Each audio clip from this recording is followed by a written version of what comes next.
Hi all welcome. ഇന്ന് ഞാൻ front ആപ്പിനെ കുറിച്ചാണ് സംസാരിക്കാൻ പോകുന്നത്. സോഷ്യൽ മീഡിയ ഇൻഫ്ലുവൻസേഴ്സ് ആയിട്ടുള്ള പല പ്രമുഖ വ്യക്തികളും ഫ്രണ്ട് ആപ്പിനെ ഇന്ന് പ്രൊമോട്ട് ചെയ്യുന്നുണ്ട് അല്ലേ. ജാസ്മിൻ ജാഫർ, തനി മലയാളി, അതുപോലെ തന്നെ ആലിസ് ക്രിസ്റ്റി തുടങ്ങിയ സോഷ്യൽ മീഡിയ ഇൻഫ്ലുവൻസേഴ്സ് ആയിട്ട് മുന്നിൽ നിൽക്കുന്ന പലരും ഇന്ന് ഫ്രണ്ട് ആപ്പിനെ പ്രൊമോട്ട് ചെയ്യുന്നുണ്ട്. അപ്പം ഞാൻ ഫ്രണ്ട് ആപ്പ് ഉപയോഗിച്ചിട്ടുള്ള എൻ്റെ എക്സ്പീരിയൻസ്, ഞാൻ എങ്ങനെയാണ് ഇതിലേക്ക് എത്തിയത് എന്നുള്ളതിനെ കുറിച്ചാണ് കേട്ടോ ഞാനിന്ന് സംസാരിക്കാൻ പോകുന്നത്. അപ്പം അതിനു മുമ്പ് എന്തുകൊണ്ടാണ് ഇത്തരത്തിലുള്ള ആപ്പുകളെ അന്വേഷിച്ച് സ്ത്രീകൾ പോകുന്നത്, അല്ലെങ്കിൽ സ്ത്രീകളെ ലക്ഷ്യം വെച്ചുകൊണ്ടാണ് ഇത്തരത്തിലുള്ള ആപ്പുകൾ മെയിനായിട്ട് പ്രവർത്തിക്കുന്നത് തന്നെ. ഇപ്പോൾ ഫ്രണ്ട് ആപ്പ് തന്നെ സ്ത്രീകൾക്ക് ഫ്രീ ആയിട്ടാണ് നൽകുന്നത്. പക്ഷെ പുരുഷന്മാർക്ക് കുറച്ച് പൈസ റീചാർജ് ചെയ്തതിന് ശേഷമാണ് അവർക്ക് ഈ ആപ്പ് ഉപയോഗിക്കാൻ പറ്റുന്നത് തന്നെ. അപ്പം ഇതിൽ നിന്നും ഇവർ എങ്ങനെയാണ് വരുമാനം സൃഷ്ടിക്കുന്നത്, എങ്ങനെയാണ് ഇവരുടെ ഉദ്ദേശം എന്നുള്ളത് നമുക്ക് കൃത്യമായി മനസ്സിലാവുന്നുണ്ടല്ലേ. അതായത് സ്ത്രീകൾക്ക് ഫ്രീ ആയിട്ടും പുരുഷന്മാർക്ക് റീചാർജ് ചെയ്തിട്ടുമാണ് ഉപയോഗിക്കാൻ പറ്റുകയെന്ന് പറയുമ്പോൾ തന്നെ ഇതിൽ എന്തോ ഒരു ചതിക്കുഴി ഒളിഞ്ഞിരിക്കുന്നുണ്ടെന്ന് നമുക്ക് കോമൺ സെൻസ് ഉള്ള ആൾക്കാർക്ക് മനസ്സിലാക്കാവുന്ന കാര്യം തന്നെയാണ്. ഇനി ഞാൻ എങ്ങനെയാണ് ഈ ആപ്പ് അറിഞ്ഞതെന്ന് വെച്ചിട്ടുണ്ടെങ്കിൽ, ഒരു പ്രമുഖയായിട്ടുള്ള ഒരു യൂട്യൂബറുടെ വീഡിയോ കണ്ടിട്ടാണ് ഞാൻ ഈ ആപ്പിനെ കുറിച്ച് മനസ്സിലാക്കുന്നത് കേട്ടോ. അപ്പോൾ അവർ ഈ ആപ്പിനെ കുറിച്ച് പറയുമ്പോൾ കൃത്യമായി പറയുന്നുണ്ട്, ട്രെയിനിങ് ആണ് കൊടുക്കേണ്ടത്, മോട്ടിവേഷൻ ആണ് കൊടുക്കേണ്ടത് എന്നൊക്കെ. അപ്പം അത്യാവശ്യം വിദ്യാഭ്യാസമുള്ള വീട്ടമ്മമാരായിട്ടിരിക്കുന്ന സ്ത്രീകൾക്ക് സ്വന്തമായി എന്തെങ്കിലും വരുമാനം ഉണ്ടാക്കാനായിട്ട് അത്യധികം ആഗ്രഹം ഉണ്ടായിരിക്കും അല്ലേ. ഞാനടക്കമുള്ള സ്ത്രീകൾ അതുകൊണ്ട് തന്നെയാണ് ഈ ഒരു ആപ്പിനെ പരിചയപ്പെടുത്തിയപ്പോൾ നമുക്ക് ഏണിങ്സ് കിട്ടും എന്ന് പറഞ്ഞപ്പോൾ നമ്മുടെ വീട്ടിലെ പണികളെല്ലാം കഴിഞ്ഞുകൊണ്ട് ഫ്രീ ടൈം ഉപയോഗിച്ച് 5 രൂപയെങ്കിൽ 5 രൂപ ഉണ്ടാക്കി കഴിഞ്ഞാൽ അത്രയും നമ്മുടെ കുടുംബത്തിന് വേണ്ടി ആയല്ലോ, അത്രയ്ക്കും നമുക്ക് ഹസ്ബൻഡിനെ ആശ്രയിക്കാതെ ജീവിക്കാമല്ലോ എന്നുള്ള ചിന്ത വെച്ചിട്ടാണ് പലരും ഇത്തരത്തിലുള്ള ആപ്പിൽ പെട്ടു പോകുന്നത് തന്നെ. അപ്പം ഞാനും അതേ എൻ്റെ ഫ്രീ ടൈം ഉപയോഗിച്ചുകൊണ്ട് ചെറിയൊരു വരുമാനം ഉണ്ടാക്കാൻ സാധിക്കുകയാണെങ്കിൽ അത്രയും നല്ലതല്ലേ എന്ന് ഓർത്തിട്ടാണ് ഈ ആപ്പ് ഉപയോഗിക്കുന്നത് തന്നെ. അപ്പം അതിൽ ആ യൂട്യൂബർ കൃത്യമായി തന്നെ പറയുന്നുണ്ട്, നമ്മുടെ ഫ്രീ ടൈം ഉപയോഗിച്ച് ചെയ്യാം, അത്രയും ബുദ്ധിമുട്ടൊന്നുമില്ല, നമുക്ക് പൈസ കയറും, ഇത്ര പൈസ കയറിയെന്നും പറഞ്ഞിട്ട് അവർ തെളിവടക്കം തന്നെ കാണിച്ചു തരുന്നുണ്ട് കേട്ടോ. അപ്പം അത്രയ്ക്കും വിശ്വാസ്യതയുള്ള ഒരു യൂട്യൂബർ പറയുമ്പോൾ തീർച്ചയായും നമ്മൾ ഇതൊന്ന് ചെയ്തു നോക്കും. കാരണം ഇവരൊക്കെ സോഷ്യൽ മീഡിയയിലൂടെ വളർന്നു വന്നിട്ടുള്ള ആൾക്കാരാണ് അല്ലേ. കുറേ വർഷം മുമ്പ് നമ്മൾ കണ്ടുവരുന്ന ആൾക്കാരാണ്. പല ഇൻഫ്ലുവൻസേഴ്സും അങ്ങനെ തന്നെയാണ്. അപ്പം അവരുടെ ആ ഒരു അത്രയും ഉറപ്പിൽ അവർ പറയുമ്പോൾ നമ്മൾ ആ കാര്യം ഒന്ന് ചെയ്ത് നോക്കുകയാണ്. അപ്പം ചെയ്ത് നോക്കിയപ്പോഴാണ് ഇതിൻ്റെ ഒരു ദൂഷ്യവശം എനിക്ക് മനസ്സിലായത്. അങ്ങനെ ഞാൻ ഈ ആപ്പ് ഡൗൺലോഡ് ചെയ്തിട്ട് അപ്പം അതിൽ പല റൂമുകളായിട്ട് തിരിക്കുന്നുണ്ട് കേട്ടോ. ട്രെയിനിങ് റൂം, അങ്ങനെ പല റൂമുകൾ. ഒരു വർഷം മുമ്പാണ്, എനിക്ക് അത്ര ഓർമ്മയില്ല, ആപ്പ് ഞാൻ ഡിലീറ്റ് ചെയ്ത് കളഞ്ഞു, എങ്കിലും എനിക്ക് ഓർമ്മയുള്ള കാര്യമാണ് ഞാൻ പറയുന്നത്. അപ്പം അങ്ങനെ പല റൂമുകളുണ്ട്. അപ്പം നമുക്ക് നിരന്തരമായി കോളുകൾ ഇങ്ങനെ വന്നുകൊണ്ടിരിക്കും. അങ്ങനെ എനിക്ക് വന്ന കോള് ഞാൻ അറ്റൻഡ് ചെയ്യാണ് ഉണ്ടായത്. അറ്റൻഡ് ചെയ്തപ്പം തീർച്ചയായിട്ടും ഓപ്പോസിറ്റ് ഇരിക്കുന്നത് ഒരു ആൺകുട്ടി തന്നെയായിരുന്നു കേട്ടോ, ഒരു മെയിലായിരുന്നു. അവർ നമ്മളോട് ആദ്യം തന്നെ ചോദിക്കുന്നത് വയസ്സാണ് ചോദിക്കുന്നത്, മാരീഡ് ആണോ എന്നാണ് ചോദിക്കുന്നത്. എന്നിട്ടാണ് ഇവർ തുടങ്ങുന്നത് തന്നെ. അപ്പം നമ്മൾ ആരെയും പറ്റിക്കാനല്ലല്ലോ, നമ്മൾ ടു ബി ഫ്രാങ്ക് തുറന്ന് ഉള്ള സംസാരത്തിൽ ഞാൻ പറഞ്ഞു എനിക്ക് ഇത്ര ഏജ് ആണെന്ന് പറഞ്ഞു. അപ്പോൾ തന്നെ ഓപ്പോസിറ്റുള്ള ആ ഒരു വ്യക്തി പറയാണ്, അപ്പോൾ ആൻറ്റി ആണല്ലേ എന്ന്. എങ്കിലും അവൻ്റെ സംസാരം തുടർന്നുകൊണ്ടേയിരുന്നു കേട്ടോ. കാരണം ഈ പയ്യൻ ഉദ്ദേശിച്ചത് ചെറുപ്പക്കാരിയായിട്ടുള്ള സ്ത്രീയാണ്, മാരീഡ് അല്ലാത്തൊരു സ്ത്രീയാണെന്ന് വെച്ചിട്ടാണ് സംസാരിക്കാൻ തുടങ്ങിയത്. അങ്ങനെയാണ് അവർ പൈസ ഇട്ട് റീചാർജ് ചെയ്തതും. പക്ഷേ ഓപ്പോസിറ്റ്ലി വന്നത് ഞാനാണ്. അപ്പോൾ ഞാൻ പറഞ്ഞു, എനിക്ക് ഈ ആപ്പിനെ കുറിച്ച് അറിയില്ല, താങ്കൾക്ക് ഈ ആപ്പിനെ കുറിച്ച് ഒന്ന് പറഞ്ഞു തരാൻ പറ്റുമോ എന്ന് പറഞ്ഞു. കാരണം നമ്മൾ മോട്ടിവേഷൻ കൊടുക്കാനും ട്രെയിനിങ് കൊടുക്കാനുമാണ് ഈ ആപ്പിൽ ജോയിൻ ചെയ്തത്. ഞാനൊരു ടീച്ചറായി ജോലി ചെയ്തിരുന്ന ആളാണ്. അപ്പോൾ അതുകൊണ്ട് തന്നെ എനിക്ക് അത്യാവശ്യം സംസാരിക്കാൻ പറ്റുമെന്നുള്ളത് കൊണ്ട് തന്നെ ആരെങ്കിലും മോട്ടിവേഷൻ കൊടുക്കാനും സാധിക്കുമെന്നുള്ളത് കൊണ്ട് തന്നെയാണ് ഞാൻ ഈ ഒരു ആപ്പിൽ ജോയിൻ ചെയ്തത്. പക്ഷെ അവരുടെ ഉദ്ദേശം വേറെയായിരുന്നു. അപ്പം ഞാനിങ്ങനെ ഈ ആപ്പിനെ കുറിച്ച് എനിക്ക് സംസാരിച്ച് തുടങ്ങിയപ്പോൾ തന്നെ എന്തോ ഒരു പന്തികേട് തോന്നിയിട്ടുണ്ടായിരുന്നു.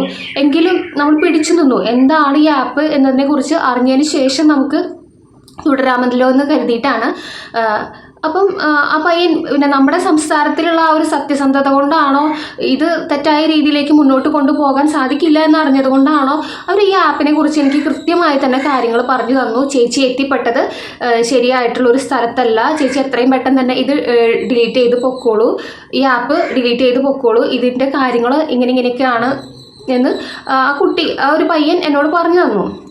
അപ്പം ഞാൻ എൻ്റെ കാര്യങ്ങളും പറഞ്ഞു കേട്ടോ. ഞാൻ മാരീഡ് ആണ്, എനിക്ക് എന്തെങ്കിലും ഒരു ചെറിയൊരു വരുമാനം കിട്ടുമെന്നുള്ള പ്രതീക്ഷയിലാണ് ഞാൻ വന്നത്, ഇങ്ങനൊരു തെറ്റായ കാര്യത്തിനല്ല ഞാൻ വന്നേന്നുള്ളത് ഞാൻ ആ കുട്ടിയോട് ഓപ്പണായി തന്നെ പറഞ്ഞു.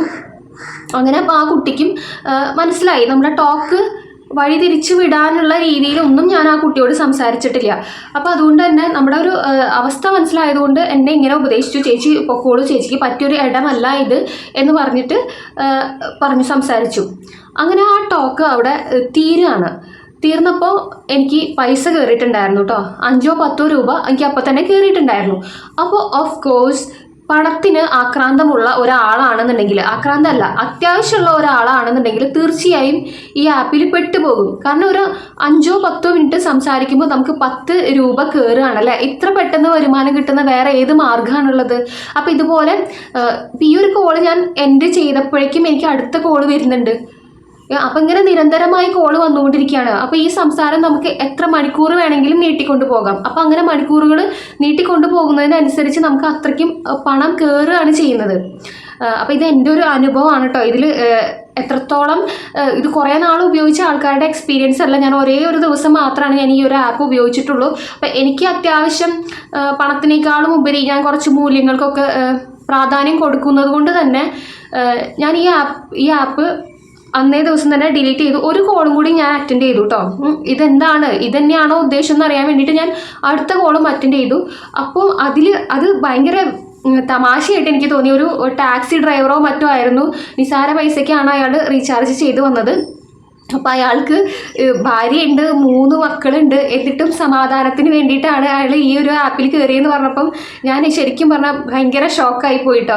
ഇങ്ങനെ ഇത്രയ്ക്കും ഉത്തരവാദിത്തമുള്ള ആൾക്കാരാണ് ഇങ്ങനെയുള്ള ആപ്പുകളിൽ വന്ന് സമയം കളയുന്നതെന്ന് ഓർത്തപ്പോൾ എനിക്ക് ഭയങ്കര ഒരു കൗതുകം തോന്നി. കാരണം ഒരു പക്ഷേ ജോലിയുടെ ഇടവേളകളിലാവാം, ടെൻഷൻ ഫ്രീ ആവാനായിരിക്കാം, എന്ത് തന്നെയായാലും ഇതിനൊന്നും ഒരു ന്യായീകരണമില്ല. കാരണം ഈ പറയുന്ന ആളുടെ ഭാര്യ ഒരു പക്ഷേ ഇയാളുടെ കോളിന് വേണ്ടി വെയിറ്റ് ചെയ്യുന്നതായിരിക്കും. അപ്പം അങ്ങനെയാണ് ഇന്നത്തെ ഈ ഒരു ലോകം എന്ന് പറയുന്നത്. എങ്ങനെയൊക്കെയാണ് നമ്മുടെ ഭർത്താവ് അല്ലെങ്കിൽ ചുറ്റുമുള്ള ആളുകൾ, നമ്മൾ വിശ്വസിക്കുന്ന ആൾക്കാർ നമ്മളെ ചീറ്റ് ചെയ്യുന്നുള്ളത് നമുക്ക് പറയാൻ പറ്റില്ല. അപ്പം അങ്ങനെ ഒരു അനുഭവം കൂടി എനിക്ക് ഇതിൽ നിന്ന് ഉണ്ടായിട്ടോ. അപ്പം നിരവധിയായിട്ടുള്ള ആൾക്കാരാണ് ഫ്രണ്ട് ആപ്പ് ഉപയോഗിക്കുന്നത്. അപ്പം ഇത് സോ കോൾഡ് ഇൻഫ്ലുവൻസേഴ്സ് വളരെ വിശ്വാസ്യതയോടുകൂടി തട്ടിപ്പ് നടത്തിയിട്ടാണ് ഇവർ ഈ ഒരു കാര്യം ജനങ്ങളിലേക്ക് എത്തിക്കുന്നതെന്നുള്ളതാണ്. കാരണം ഇവർ പറയുന്ന ഒരു മോട്ടിവേഷൻ കൊടുക്കാനോ ട്രെയിനിങ് കൊടുക്കാനോ ഒന്നുമല്ല ഈ ആപ്പ് ഉപയോഗിക്കുന്നത് തന്നെ. അപ്പം എൻ്റെ ഒരു പേഴ്സണൽ എക്സ്പീരിയൻസിൽ നിന്നാണ് കേട്ടോ ഞാൻ ഈ ഒരു കാര്യങ്ങളൊക്കെ പറയുന്നത്. അപ്പോൾ ഇതിൽ നിന്നും പൈസ ഉണ്ടാക്കിയിട്ടുള്ള ഒരുപാട് പേരുണ്ട്.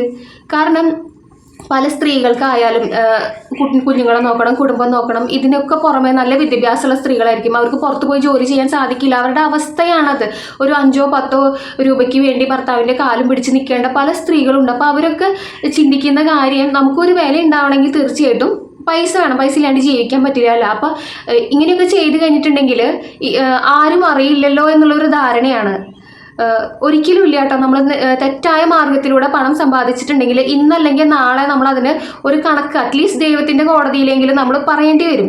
അതാണ് ഇപ്പോൾ ഈ ഫ്രണ്ട് ആപ്പിനെ പ്രൊമോട്ട് ചെയ്ത ഇൻഫ്ലുവൻസേഴ്സിനൊക്കെ പണി കിട്ടിയിരിക്കുന്നത്. അതുകൊണ്ടാണ് പണി കിട്ടിയിരിക്കുന്നതെന്ന് വെച്ചിട്ടുണ്ടെങ്കിൽ ഇത്തരത്തിലുള്ള റിയാക്ഷൻ വീഡിയോ ചെയ്യുന്ന ആൾക്കാർ ഇവരുടെ മുഖം മൂടി അണിഞ്ഞ ആ ഒരു സംസാരം ഉണ്ടല്ലോ, അതിനിപ്പോൾ തുറന്നു കാണിക്കുന്നത് അതുകൊണ്ടാണ്. പിന്നെ ഓരോരുത്തരുടെയും അവസ്ഥയാണ് കേട്ടോ. ചിലർക്ക് പണത്തിന് അത്യാവശ്യം ഉണ്ടെന്നുണ്ടെങ്കിൽ ഇങ്ങനെ സംസാരമൊന്നും മറ്റൊരു രീതിയിലേക്ക് കൊണ്ടുപോകാതെ നല്ല രീതിയിൽ സംസാരിച്ചുകൊണ്ട് ഈ ഒരു ആപ്പ് ഉപയോഗിക്കുന്നവരുണ്ട്. അപ്പം എൻ്റെ വേറൊരു ഫ്രണ്ട് യൂട്യൂബിലൂടെ തന്നെ പരിചയപ്പെട്ട ഒരു ഫ്രണ്ടാണ്. അവൻ ഫ്രണ്ട് ആപ്പ് ഉപയോഗിക്കുന്നുണ്ടെന്നാണ് പറഞ്ഞത്. അപ്പം നമ്മൾ ഇങ്ങനെ ഒരു സാധനം ഉപയോഗിക്കുന്നു എന്നതിനനുസരിച്ചിട്ടാണ് ഏതൊരു കാര്യത്തിൻ്റെയും നന്മയും തിന്മയും എന്നാണ് ഞാൻ വിശ്വസിക്കുന്നത്. അപ്പം നല്ല രീതിയിൽ കൊണ്ടുപോകുന്നവരുണ്ട്. ഇപ്പോൾ സോഷ്യൽ മീഡിയയിൽ മുന്നിട്ട് നിൽക്കുന്ന പല ഇൻഫ്ലുവൻസേഴ്സിൻ്റെയും ലൈഫ് സ്റ്റൈൽ നമ്മളെടുത്തൊന്ന് പരിശോധിക്കുകയാണെങ്കിൽ വളരെ സെറ്റിൽഡ് ആയിട്ടുള്ള ഹൈഫൈ ലൈഫ് സ്റ്റൈലാണ് അവർ പിന്തുടരുന്നത് അല്ലേ. ഇതിനു വേണ്ടിയിട്ട് പണം അത്യാവശ്യമാണ്. ഇങ്ങനെ അടിച്ചു പൊളിച്ച് ജീവിക്കാനായിട്ടും ആർഭാടകരമായി ജീവിക്കാനൊക്കെ ആയിട്ട് ഇവർ പണം സമ്പാദിക്കുന്നത് ഒരിക്കലും യൂട്യൂബ് വീഡിയോസ് ചെയ്തത് കൊണ്ട് മാത്രമാവില്ല. അപ്പം ഇവർക്ക് ഇത്തരത്തിലുള്ള ഫ്രണ്ട് ആപ്പ്, അരികെ, അങ്ങനെയുള്ള നിരവധിയായിട്ടുള്ള ആപ്പുകളുണ്ടല്ലോ, ബെറ്റിംഗ് ആപ്പുകളുണ്ടല്ലോ. അപ്പോൾ ഇത്തരത്തിലുള്ള ആപ്പുകളൊക്കെ പ്രൊമോട്ട് ചെയ്യുകയാണെന്നുണ്ടെങ്കിൽ നല്ല രീതിയിൽ തന്നെ ലക്ഷങ്ങൾ തന്നെ ഇവർക്ക് വരുമാനം കിട്ടും.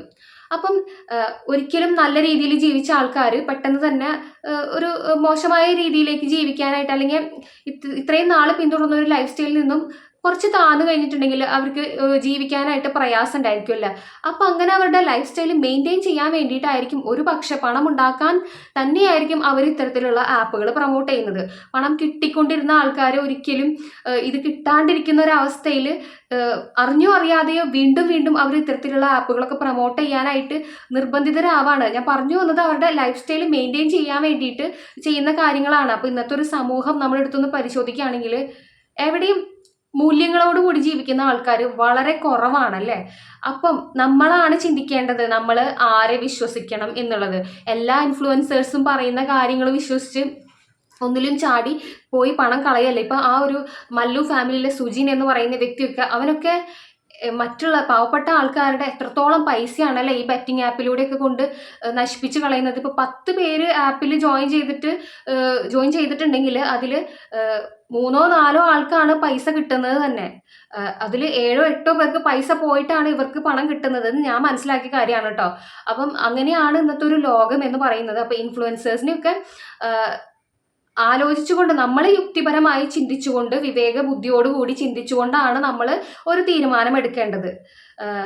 അപ്പം ഇത്രയുമാണ് ഇന്ന് പറയാനുള്ളത്. അപ്പോൾ വീഡിയോ നിങ്ങൾക്ക് ഇഷ്ടപ്പെട്ട് കഴിഞ്ഞിട്ടുണ്ടെങ്കിൽ ചാനൽ ഒന്ന് സബ്സ്ക്രൈബ് ചെയ്ത് സപ്പോർട്ട് ചെയ്യാം കേട്ടോ. താങ്ക്